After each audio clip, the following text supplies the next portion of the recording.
Hello my dear students, my name is Priyal. I welcome you all to the MM Academy. आज मैं नया topic start करूंगी जो है डाइस। इसको आप बोलते हो पासा। इस टॉपिक से रिलेटेड काफी सारे क्वेश्चन बनते हैं और पूछे जाते हैं गवर्नमेंट एग्जाम्स में, जैसे एसएससी में, बैंकिंग में, यूपीएससी के सीसेट में, एज वेल एज आरआरबी में। तो अब स्टार्ट करते हैं ये वाला टॉपिक। बहुत ही ईजी ट्रिक से मैं आपको सिखाऊंगी। आपको मैं 3 रूल्स सिखाऊंगी, उसके थ्रू आप सारे ही क्वेश्चन अपने आप सॉल्व करने लगेंगे डाइस के। बट उससे पहले मैं आपको थोड़ा सा स्टैंडर्ड डाइस और नॉर्मल डाइस के बारे में बताती हूँ। नॉर्मल डाइस क्या होता है पहले ये समझिए। नॉर्मल डाइस को आप कॉमन डाइस भी बोल सकते हो, ठीक है। कॉमन डाइस मतलब नाम से समझ में आ रहा है कि सामान्य पास है। तो कोई दो चेहरों का सम अप कितना आता है, नंबर्स का सम कितना आता है, 7 आता है ना। आपके टोटल कितने चेहरे होते हैं एक डाई में? टोटल 6 चेहरे होते हैं जिनको आप बोलते हो फेसेस। ओके, तो इतना आपको क्लियर होगा ऑलरेडी, मैं मानती हूँ, ठीक है। तो आप किन डाइस को नॉर्मल डाइस की कैटेगरी में रखते हैं जिनके कोई भी दो एडिशन फेसेस का सम कितना आना चाहिए? 7 आना चाहिए। देखिए इन डाइस को देखिए, सबसे पहले इसको देखिए, 5 + 2, इन दोनों का सम कितना आ रहा है? 5 + 2 आपको मिल रहा है 7। ओके, लेकिन आपको कंफ्यूज नहीं होना है। आपको मैंने क्या बोला, किन्हीं दो फेसेस का सम 7 आना चाहिए और वो एडजेसेंट होने चाहिए, मतलब लगे हुए फेसेस होने चाहिए एक दूसरे से। हर दो एडजेसेंट फेसेस का सम 7 नहीं आना चाहिए, ये आप माइंड में रखेंगे, ठीक है। जैसे 5 + 6 तो आ रहा है आपका 11, तो आप बोलोगे मैम ये वैलिड नहीं है। नहीं, मैंने आपको क्या बोला है क्वेश्चन में कि किन्हीं दो का, ठीक है। तो ये हो गया 5 और ये हो गया आपका 2, इन दोनों का सम कितना आ रहा है? 7 आ रहा है। और एडजेसेंट फेस मतलब लगे हुए हैं जिनमें एक कॉमन एज हो, ठीक है। इसको क्या बोलते हो आप? एज बोलते हो, ठीक है। ये आपकी एज होती है। तो इससे आप याद रखेंगे कि अगर कॉमन एज हो दो फेसेस के बीच में और उनका सम कितना आ रहा हो, उनका सम 7 आ रहा हो, तो उसको आप नॉर्मल या फिर कॉमन डाई की कैटेगरी में रख देते हो, ठीक है। अब देखिए इसमें ये 6 + 1 करिए, यहाँ भी आपका 7 आ रहा है। ओके, यहाँ देखिए 4 + 3 7 आ रहा है। तो आपको ये समझ में आया कि नॉर्मल डाइस क्या होता है।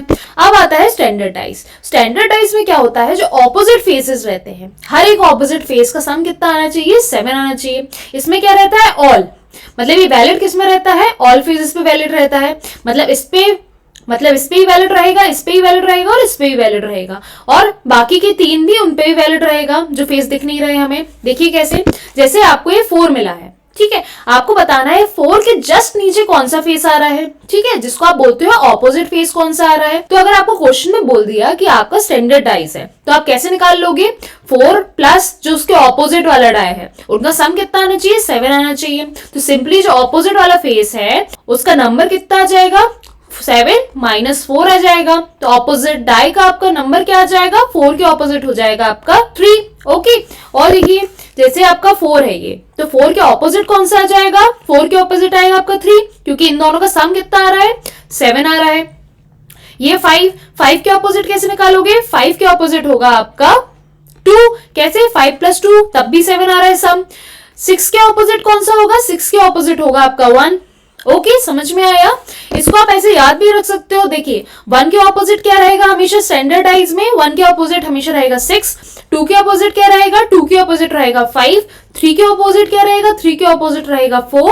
4 के ऑपोजिट क्या रहेगा? 3। वाइस वर्सा, तो आप समझ ही रहे हैं। ओके, इतना आपको दोनों माइंड में रखना है, इससे भी आपके क्वेश्चन फॉर्म होते हैं डायरेक्टली। तो इतना आपको क्लियर हुआ। अब हम देखते हैं रूल्स। देखिए हमारा फर्स्ट रूल होता है क्लोजर रूल। अब क्लोजर रूल मतलब क्या हुआ? क्लोजर रूल का मतलब होता है कि आपने सपोज 2 डाइस लिए, ठीक है, उनमें केवल एक ही नंबर कॉमन होना चाहिए दोनों डाइस में जब आप उसको देखते हो। देखो कैसे, ये देखो आपका जैसे एक डाई ये है, इसमें क्या लिखा है? 1 3 4, इसमें क्या लिखा है? 5 2 4। दोनों में कॉमन क्या है? दोनों में कॉमन 4 4 है। मतलब आपका ये रूल कब वैलिड होगा? जब आपका कोई एक नंबर दोनों के फेसेस में प्रेजेंट रहेगा, है ना। तो देखिए यहां लिखती हूं मैं, ये 4 है आपका, ठीक है। 4 के जस्ट एडजेसेंट कौन सा हो जाएगा? एडजेसेंट से आप क्या समझोगी कि ऐसा कौन कौन से फेस होंगे जिनकी एज और 4 की एज, ये 4 और उन नंबर्स की एज सेम होंगी, ठीक है। ये एज क्या हुई? दोनों की सेम हो गई। ओके, तो देखिए 4 के जस्ट बाजू में आपको क्या दिख रहा है?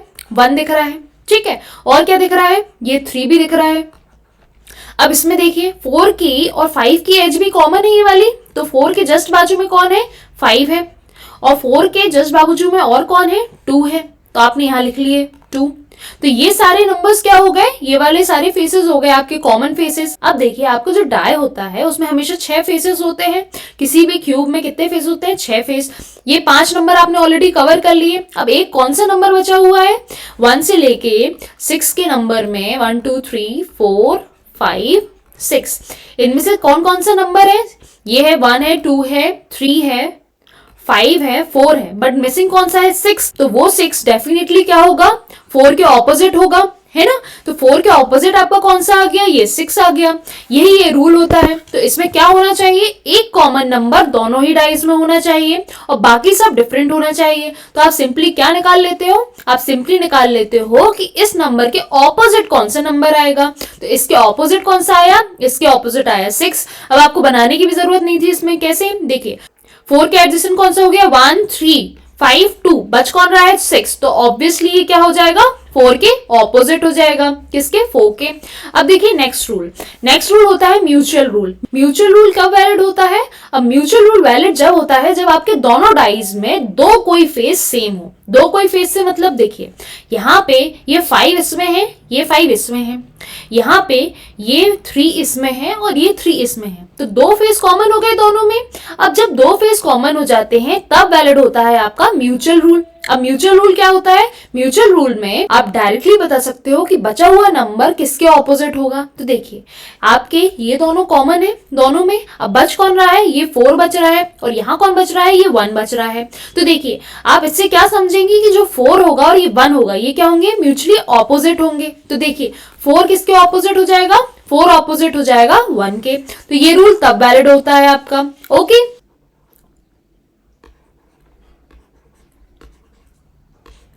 इससे आपने क्या समझा? आपको नंबर्स कौन कौन से दिख रहे हैं? 5, 3, 4। तो 4 के ऑपोजिट कौन सा आ गया? 4 के ऑपोजिट आ गया आपका 1। ओके, लेकिन आप यहाँ डिसाइड नहीं कर सकते कि 5 और 3 के ऑपोजिट क्या आएगा। 5 के ऑपोजिट 2 भी आ सकता है, 6 भी आ सकता है। 3 के ऑपोजिट 2 भी आ सकता है, 6 भी आ सकता है, कोई भी आ सकता है। आपको ये चीज माइंड में रखनी है, ठीक है। अब हम देखेंगे थर्ड रूल। अगर आपको कोई भी डाउट आया हो अभी तक तो आप मुझे इन आईडीज में अपने डाउट्स भेज सकते हैं। ये मेरी Insta as well as Telegram की आईडीज है। एंड ऑल्सो आप हमारा MM Academy ऐप डाउनलोड कर सकते हैं Play Store as well as App Store से। बहुत ही सिंपल प्रोसेस है आपको डाउनलोड करने की। आपको जाना है ऐप स्टोर या फिर प्ले स्टोर पे, टाइप करना है MM Academy। आपको सिंपली ये लोगो दिखेगा। ओके, आपको उसके बाद साइन अप करना है। साइन अप करने के बाद आपको वीडियो लेक्चर्स मिलेंगे जिनको आप बोलते हो demo lectures. 2 free video lectures मिलते हैं, डेमो लेक्चर्स, जिनको आप अटेंड कर सकते हैं। हर सब्जेक्ट में अवेलेबल है। स्पेशली हम CSET, बैंकिंग और SSC को कवर करते हैं। ओके, आपको अगर पसंद आता है हमारा कोर्स तो आप जा सकते हैं हमारी प्रोफाइल पे, उसके बाद परचेज कर सकते हैं प्लान। आपको मंथली बेस पे, 3 मंथ्स के बेस पे as well as yearly basis पे प्लान्स मिलेंगे। जो आपको सूटेबल हो आप वो प्लान परचेज कर सकते हैं। काफी अफोर्डेबल प्राइसेस में हमने प्लान रखे हुए हैं। ओके, और एंजॉय कर सकते हैं स्टडीज और हमारे कोर्सेस। अब मैं आती हूँ थर्ड रूल पे। हमारा थर्ड रूल होता है स्क्वायर रोटेशन रूल। अब स्क्वायर रोटेशन रूल से ही आप समझ सकते हैं क्या कि इसमें समथिंग रोटेशन हो रहा है। अब रोटेशन कैसे? देखिए यहाँ पे भी आपको फर्स्ट रूल जैसी कंडीशन देखनी है। फर्स्ट रूल में क्या कंडीशन थी कि दोनों डाइस में कोई एक नंबर कॉमन होना चाहिए। तो देखिए यहाँ 2 कॉमन है और यहाँ भी 2 कॉमन है, बाकी तो सब डिफरेंट है। अब 2 के ऑपोजिट तो मैंने आपको फर्स्ट रूल में ही सिखा दिया था। अब यहाँ पे स्पेशल क्या होता है? यहाँ पे बचे हुए जो नंबर्स रहते हैं ये वाले, इनके ऑपोजिट भी आपको डायरेक्टली दिख जाते हैं। देखिए कैसे। तो आपको सिंपल प्रोसेस क्या करनी है, जो आपका कॉमन नंबर है ये 2 यहाँ लिख लेना है उसको, ठीक है। अब पहला डाई उठाना है कोई भी एक, और कैसे मूव करना है? आपको मूव करना है क्लॉकवाइज डायरेक्शन में।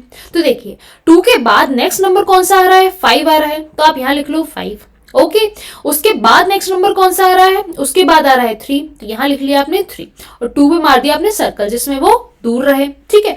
अब नेक्स्ट डाई पे जंप मारो। अब नेक्स्ट डाई में भी आपको क्लॉकवाइज मूव करना है। तो देखिए 2 के बाद नेक्स्ट कौन सा नंबर आ रहा है? 6 नंबर आ रहा है। अब 6 के बाद कौन सा आ रहा है? 6 के बाद आपका 4 आ रहा है, तो आपने ये यहाँ लिख लिया।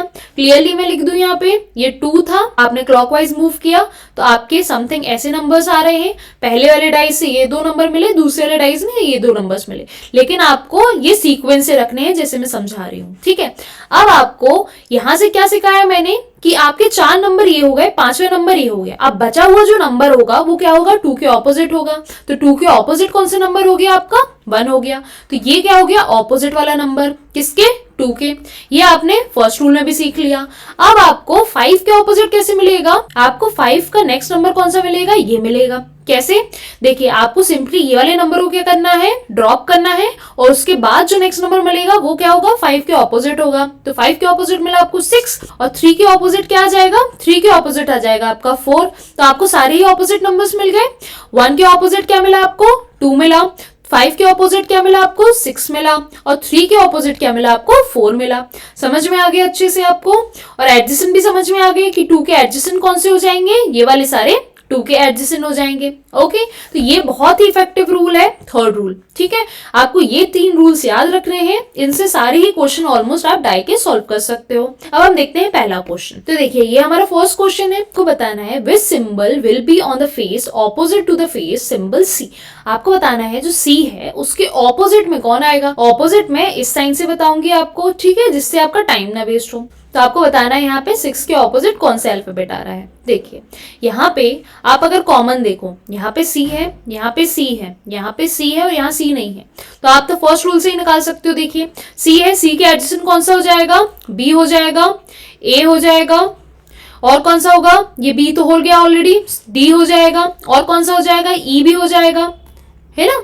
अब बचा कौन सा, A B C D E, ये 5 हो गए। तो बचा कौन सा, डेफिनेटली एफ बचा। और एफ कैसे बताओगे आप, क्योंकि आपका जो डाई है उसमें नेक्स्ट फेज में आपको एफ तो दिख रहा है कहीं ना कहीं, मतलब नेक्स्ट अल्फाबेट एफ ही होगा, है ना। तो आपको ऑपोजिट कौन सा मिल गया, आपको ऑपोजिट मिल गया एफ। तो ऑप्शन करेक्ट कौन सा हो गया, option number D, okay, which is F. और यहाँ पे आप सेकेंड रूल से भी डायरेक्टली निकाल सकते थे। देखिए अगर आप इन दोनों डाइस को ऑब्जर्व करते तो यहाँ देखिए डी इसमें है, डी इसमें है, यहाँ ई इसमें है, ई इसमें है, तो 2 कॉमन अल्फाबेट मिल गए आपको 2 फेसेस में।